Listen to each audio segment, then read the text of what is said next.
Okay, hi. This is my artistic critique of Katie Marchant's biomorphic abstraction, texture and light. So we're looking at some uh, like pieces of plastic that have been cut in like the shape of scales and laid over top of each other.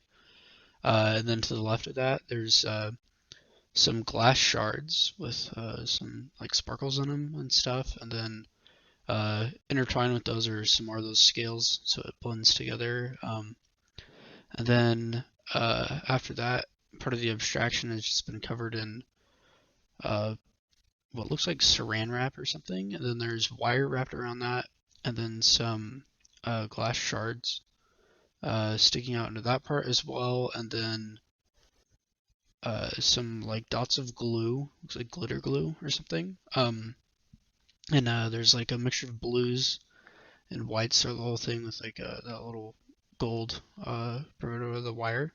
I like the blending as it goes through. I think it has like sectioned areas that all have their own like unique visual interests, but they fit together nicely because of some of that overlapping and the colors as well that together.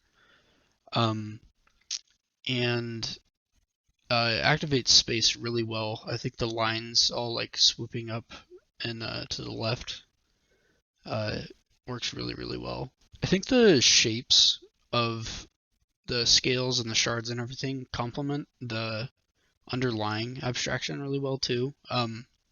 Playing into that whole swooping line was a really good idea, and the wire I feel like contains the end of it, so it almost like tells a story from the right to the left. It like starts out like a little bit like exploding from the form, I guess, for lack of a better word, and then it reaches the climax towards the middle, the glass shards, and then it goes back to being contained with the glue and the gold wire at the end.